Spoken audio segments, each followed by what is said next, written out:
mofinaina isan'andro atolotry ny mpitandrina rakotina valina maoly.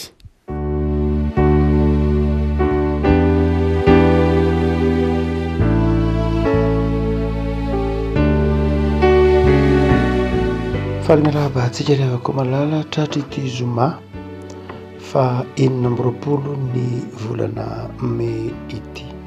Ny mofinaina voalahatra ho antsika anio dia ny Koritianina voalohany toko 1.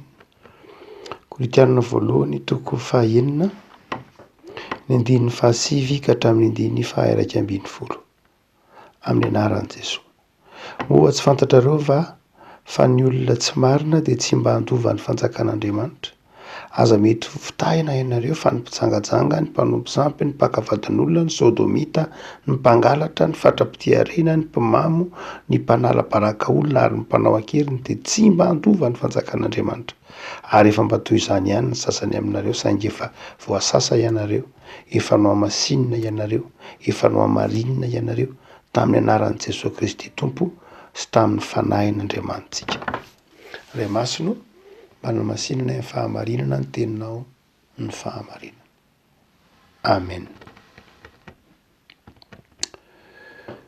Taratasy izay isan'ny manatoerana lehibe riavana ny taratasy ho an'ny Koritianina ao anatiny antsoina hoe fampianarana moral na fampianarana etika kristianina.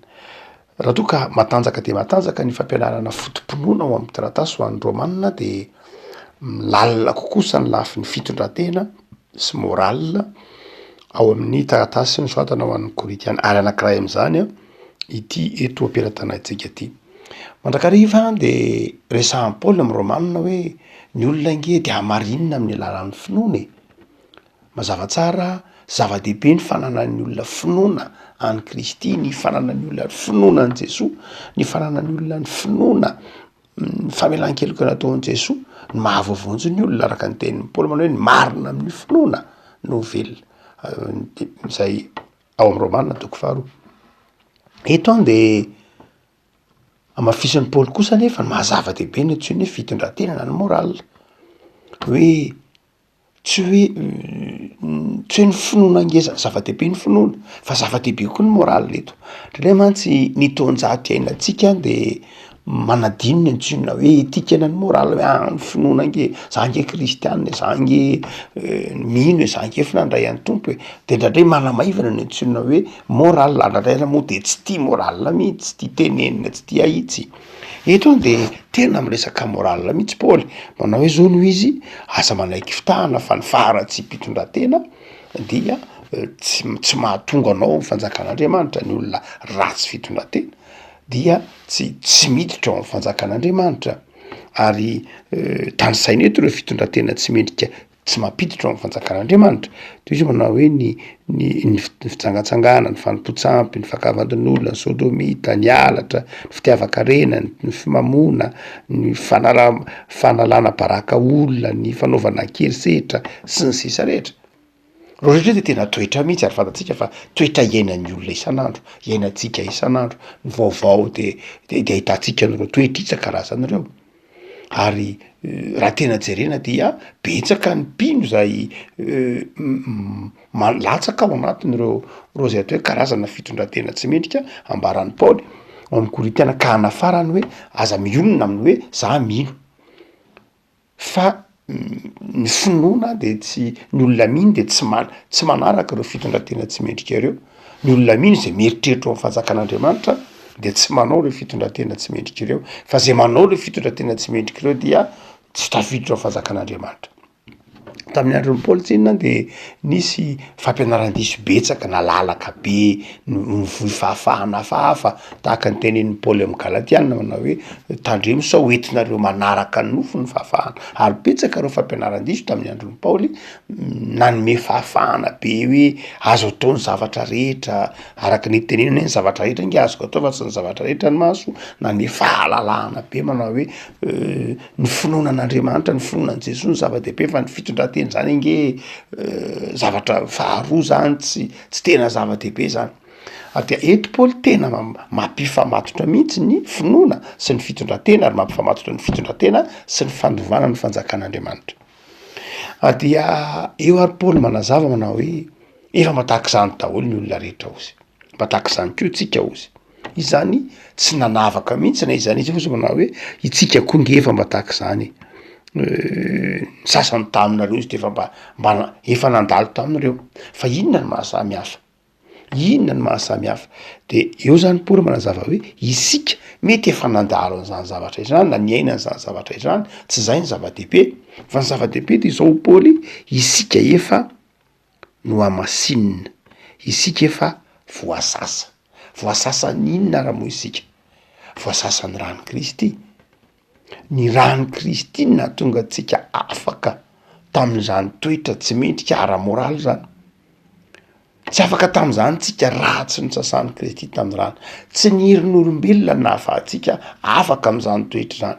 Tsy ny sazo nahafahantsika afaka miala am'izany toetra zany. Tsy ny fiezahantsika tsy zay rehetra mety ho tahotra koa aza ny mahatonga antsika afaka am'izany toetra tsy mendrika zany, na mahatonga ny fiarahamonina ho afaka am'izany toetra tsy mendrika zany, fa ny rano Kristy. Ao amin'ny Kristy irery ihany no misy ny fanafahana mahatonga ny olona ho afaka am'izany. Raha ohatra ka mijery ny taonjato faha 180 tsika zay iainantsika de mazava be mihitsy fa iainantsika iainana isan'ny andro araka ny volaza teo, ary ndraindray dia hamarinina mihitsy. Hamarinina mihitsy ary miteny olona anao miteny manao hoe maninona moa nareo manao sodomita, sanatria izy ka inona moa nidiranao am'izany, maninona moa anao mpimamy ka inona moa volanao ka nisy tokotoka, sy ny sisa rehetra zavatra zay toy ny zavatra mandeha ho azy zany. Raha am'izao taonjato 180 zao de tsy misy olona azo no tenenina am'izany raha lafiny moral fa zavatra samy manana ny fiainany, aza idirana samy manana ny fiainany, inona moa no ifampiterenana am'izany. Nefany de eto paoly de manatitranitra mihitsy manao hoe tsy mandova ny fanjakan'Andriamanitra raha toa ka miaina am'izany toetra tsy mendrika zany, ary adidy ny zay ny dinany ilana fitoriana filazantsara, na zay na ndraikitry ny fitoriana filazantsara, zay na ndraikitry ny fiangonana, manome fahazavantsaina fa tsy tokony ho fitahina ny olona, tsy tokony misy fivavahana maro tsinona manome fahafahana tahaka zany, dia tsy tokony ho fitahana fa tsy mandova ny fanjakan'Andriamanitra mihitsy ny fitondratena tsy mendrika. Ny amin'ny taonjato moa de arandray de mbola zao de misy mivoy manao hoe zany devoly zany ange tsy misy e. Mampite hitondra hoe andao anao etoka any amin'ny tombondray maka de ho hitanao hoe tsy misy, ho hitanao hoe tsy misy ve ny devoly. Ka tsy misy ange ny devoly fa areti-tsaina, tsy misy ange ny devoly fa toy ny mampandainga ny soratra masina. Fa ny hafetsen'ilay ratsy de lazainy fa tsy misy izy. Ary eto de zao rehefa tsy misy izy de lazainy fa reo toetra rehetra reo dia tsy maninona na natao aza. Rehefa koa malala inona no ahafahan'ny fiarahamonina ankehitriny miala amin'ireo? Tsy misy afa-tsy ny fanantonana an' Jesosy. Io le tenenin'ny Paoly hoe voasasa. Afaka amin'ireo toetra ireo ny olona, isika, ny mpiarabelona, ny fiarahamonina, afaka miala amin'ireo toetra ireo rehefa manaiky hosasany Kristy, rehefa manaiky dioviny Kristy ao am' Jesosy rery ihany. Ary zay no mahatonga antsika miezaka mitoro ny filazantsara, miezaka manazava amin'ny olona, mahazava dehibe ny fiainanao amin'Andriamanitra, fa ao amin'Andriamanitra ihany ny mahafaka an'io. Araka ny tenin'i Jesosy amin'ny filazantsara kanjona aminao hoe raha ny zanaka ny manafaka de afaka tokoa. Mampirikoditra ny fahitantsika ny faharatsam-pitondratena eran-tany eto Madagasikara moa de ny fampiasana herisetra, fampiasana vonon'olona, fakana keriny, de hita zavatra hita fa efa hita isan'andro zany. Ary dia tsy misy fomba ahafahana miala am'izany, eo ny lalam-panjakana, eo ny lalam-piarahamonina, saingy tsy ny fampiasan-kery eny akory fa hita ohatra hoe ny fitsangatsangana, ny fanompoan-tsampy, zany malalaka be zany. Tsisy azonao tenenina am'izany amin'ny fiarahamonina eto ambonin'ny tany am'izao, fa ny fivavahana, ny finoanan'i Jesosy manafaka ny olona amin'ny toe-javatra tahaka zany. Dia eto ary avako malala hoy Paoly manao hoe misaotra an'Andriamanitra isika fa afaka tam'izany satria noho ny amin'ny rano Kristy. Fa ny faharoa de izao Paoly tsy vitany hoe voasasa ihany, fa raha voasasa de izao mety mbola miverina maloto ihany. tahaka ny olona mamafa trano hoe raha ohatra ka mafana ny trano de mety miverina maloto ndray izy apitso na ny afaka apitso fa izao hoy Paoly manao hoe ny sasana de aveo noamasinina tiatrany hoe noamasinina de zao nampitoerina ao anatin'ilay olona ny fanahin'Andriamanitra. Rehefa noamasinina ny olona de tsy mety maloto tsony izy. Ino ndray tsy mety maloto?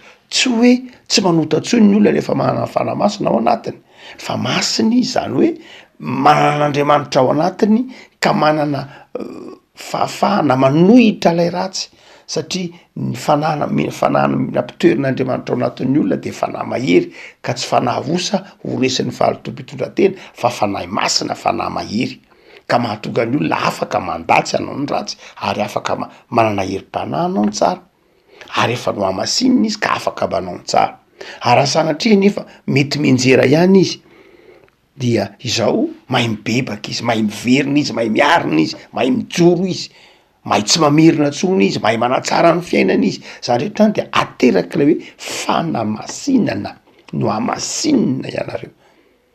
Afaka malala toenjato enatsy ankehitriny de toenjato zay anoeran'ny olona ny fahamasinan'Andriamanitra. Hoy Paoly manao hoe tsy manady zay masina tsony ny olona, tsy asian'ny olona asiny tsony na ny tenany na ny finoana na ny fiarahamonina na ny asa tsy asian'ny olona asiny tsony tsy mipetraka amin'ny olona tsony zany hoe zavatra masina zany ary zay mahatonga ny hoe fiarahamonina mikirosy fahany eto ambonin'ny tany io satria baikon'ny filan'ny tenan'ny olona fotsiny ihany.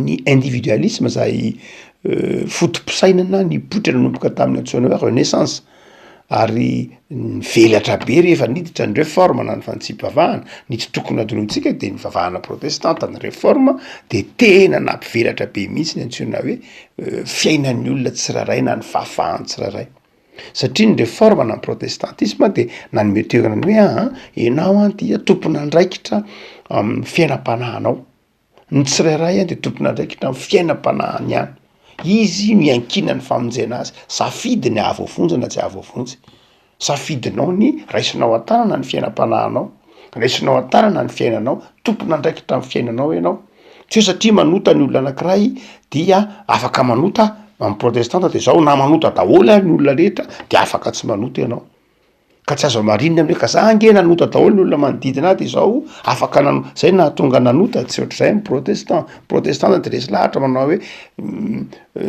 mety manota daholo ny olona rehetrarehetra fiainanao ny tsy manota amin'ny protestanta de zao enao tompona andraikitra tsy azo marinina amin'ny faharatsy-pitondratena ny hafa ny fahalavonao tsy manaiky an'izany ny protestanta na ratsy daholo ary ny olona ianao tokony ho tsara ny protestanta de na nivoiny antsoina hoe individualisme no mahazava-dehibe ny tsirairay ary izay mahatonga azy somary ataontsika hoe izay ko nefa nampandroso nampandroso ny toe-karena maro teo anivony tokotany firenena protestanta io fanomeza toerana ny hoe tsirairay io tsy fiankinan-doha io fanomezana andraikitra ny tsirairay hoe za tompona andraikitra amin'ny tenako amin'ny fiainako am'izay atsara ny fiainako antsara zay ankonako zay manodidina fa izao rehefa tena no hitarina le izy de lasa mivily lalana ndray tahaka ny zavatra rehetra ihany rehefa tena roitina tafahoatra de manjary mivily lalana ka nanjary fanindraindrana ndray ny tsirairay fanindraindraina ny hoe ny tompontsony ny tsirairay de lasa ny vily lalana ka nanjary adino ny hafa adino ny fahafahan'ny hafa adino ny fahafahana imbonana adino lay fa lasa ny tena ihany ary na dia ny marina aza dia lasa be dehibe ny fahamarinana de nanjary tsy tokana ntsony fa lasa be dehibe miankina amin'ny tsirairay ange io hoe marina de zao samy mandrivotra zay ataony hoe marina iny ka dia tsy misy marina azy anterina ntsony fa hoe lasa relatif hoe nareo miteny frantsay ny marina hoe miankina amin'ny fitrakan-javatra miankina amin'ny toerana miankina amin'ny fotoana miankina amin'ny tsirairay sy ny tahaka zany ary dia izay ny zavatra mitrango zay mahatonga io fahalotom-pitondratena be dehibe vao mainka miamparitaka io satria tsy tokana intsony ny marina fa samy manana zay heverino marina ny olona any ka vao mainka am'izao andrina antsika izao vao mainka mihamahazovahana na ny fahalovana na ny tsy fahamendrena ra-pitondratena ka mahatonga ny tony perikopy tony miverina am'izao taonjara am'izao fotoana iainantsika izao hoe tandremy tsara fa zavanaiky fitahana anareo fa ny faharatsy mpitondratena tsy mitondratsika mihitsy ao amin'ny fanjakan'andriamanitra ny faharatsy mpitondratena dia tsy mahatonga atsika ho voavonjo mihitsy fa misy faharatsy mpitondratena zay tenen'ny olona hoe tsy maninona fa zao rehefa ratsy fitondratena de tsy mandova ny fanjakan'andriamanitra. Ohatsika manao hoe zava-dehibe le hoe noamasinina fa ny fahatelo paoly de zao afaka am'ireo toetra reo koa isika tsy hoe nosasan'ny tompo de noamasinina tamin'ny alalan'ny fanahymasina fa izao koa noamarinina zava-dehibe le hoe noamarinina tsy hoe marina fa noamarinina tamin'ny alalan'i Jesosy zany ninina tsy nijerena mihitsy lay fahotana ninina tsy nijerena ninina tsy nijeren'Andriamanitra reo fahotana reo fa no ny asan'ny fanahymasina de zao noamarinina isika ina moa le noamarinina ao amin'ny Galatiana toko faharoa Paoly de manazava hoe izay rehetra natao batisa ho an'i Kristy de mitafy any Kristy zany hoe rehefa nosasan'ny tompo tamin'ny rany isika rehefa nandray ny famelan-keloka rehefa nibebaka rehefa nanapa-kevitra ny hoe za tompo andray anao ho tonga zanakao de zao mitafy any Kristy isika ka tsy isika itsony no hitan'Andriamanitra fa Jesosy no hita eo amin'ny fiainantsika zay le hoe noamarinina lay olombelona mpanota teo iny de zao mitafy an' Jesosy ka manjary Jesosy no hita eo amin'ny fiainantsika ary rehefa mijery atsika Andriamanitra de tsy iza mpanota no hitany fa Jesosy izay hitafiko Jesosy izay eo amiko no hitany de ny zanany no hitany eo amiko dia mazava ho azy fa noamarinina. Afaka malala zava-dehibe zany amin'ny ataontsika hoe fiainam-panahy miantoka ny famonjenantsika miantoka ny fitombotsika rahara-panahy ny fiankinantsika amin'Andriamanitra ary ny fandraisantsika an' Jesosy ho tompo sy mpamonjy antsika. Afako akatoky ny Pentecoste tsika afaka andro vitsivitsy ny antsoina hoe Pentecoste de fahatsiarovantsika nandraisana ny fanahy masina rehefa ny Pentecoste de orinan'ny Paka rehefa nosasana tamin'ny Pasika isika de noamasinina tamin'ny Pentecoste ary noamarinina tamin'ny Pentecoste no zany dia zava-dehibe zany ity andininy ity mampifamatotra ny Pasika sy ny Pentecoste nosasana tamin'ny rany Kristy fahavoavon'ny Kristy Pasika ho atsika nosasana tamin'ny Pasika ary noamasinina sy noamarinina tamin'ny Pentecoste. Ny olona mankalaza Pentecoste zany de olona tokony resy lahatra fa zava-dehibe ny fitondratena. Ny fitondratena izay iainantsika fitondratena mizotra ho amin'ny fahamasinan'Andriamanitra de miantoka ny famonjenantsika. Zavatra roa lehibe ary ny tiana ho afatra ao anao rehefa malala de zao manana finoana famelan-keloka natolot'Andriamanitra tamin'ny alalan'i Jesosy. Ao am' Jesosy ihany no ahafahan'ny fiarahamonina ao am' Jesosy ihany no ahafahan'ny fiarahamonina miala amin'ny tony karazana fitondratena sy fahazaran-dratsy izay mamatotra ny fiarahamonina itony ao am' Jesosy ihany ary zay de maniraka atsika fiangonana hitory ny filazantsara fa amin'ny alalan'i Jesosy ihany no mahatonga ny olona ho afaka am'ireo fitondratena tsy mendrika ireo. Fa ny faharoa de izao zava-dehibe ny fiezahantsika ho amin'ny fahamasinam-piainana zay rehetra nandray an' Jesosy ka noamasiny ny tompo de izao mizotra miezaka ho amin'ny fahamasinam-piainana fiezahana ho amin'ny fahamasinam-piainana mety hoe fiezahana ho amin'ny fahamasinam-piainana de fiezahana hiady am'ireo toetra tsy mendrika isan-karazany ireo. Ny antsoina hoe olona mizotra ho amin'ny fahamasinam-piainana dia olona zay mahatsiaro ny dioviny tompo tamin'ny rano mahatsiaro nandray ny famelan-keloka nefa miezaka miaina ny fitondratena tsara ao amin'ny tompo. Tsy vitan'olombelona amin'ny herin'olombelona zany afaka malala fa ny lalan'ny herin'ny fanahy-masina. Zay mahatonga alo hevitry ny mofinaina amin'ity volana mety manao hoe fanahy na Andriamanitra miasa ny fanahy-masina rehefa ao anatintsika ny fanahy-masina de tsaroantsika zany fanamasinana izany ka mahatohitra ireo karazana fakapanahy maro isan-karazany isika. Ny tompo any ampahay anao rehefa malala ary anafana ny fonao ao anatin'ny fanompona azy hizoranao amin'ny fahamasinana ao am' Jesosy Kristy tompontsika. Ivavaka sika. tompo misaotranao zahay fa efa voasasa tokoa zahay, efa nidiovinao tamin'ny ranao, efa noamasinina, efa noamarinina ary tonga zanakao sady tianao irahinao, itokisanao tompo. De mampahirezana ahy amin'ny fiainana isan'andro mba hanana rikoriko ny fahotana zahay ary mivavaka manokana ho an'izao tontolo zao izay anjakan'ny herisetra, anjakan'ny fahalovana, mivavaka ho an'ny tanindrazanay, mivavaka ho an'ny tsirairay avy tompo am'izao akatoky ny pentekosta izao. Ataovy marina eo anatrehanao zahay ary izay efa nosasanao tamin'ny ranao dia tehirizo iambina mba tsy enjera, mba tsy ho lavo. De mivavaka zay tompo ho an'ny fiangonanao zay atsiaro manokana ny famanginao noho ny pentekosta. Ampahirezy tompo ny fiangonanao, ho irakao ary ho vavolombelonao.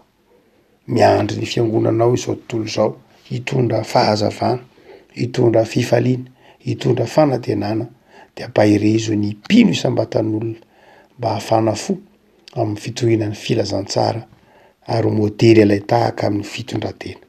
De mametraka ny fiainany mandrakariva mba fahasoavanao zay Jesoa, ary eo aminao no anakinanay, ny asanay, ny antsonay, ny fanoloran-tenanay, ny tokantranonay. Misaotra ry tompo tianay. Amen.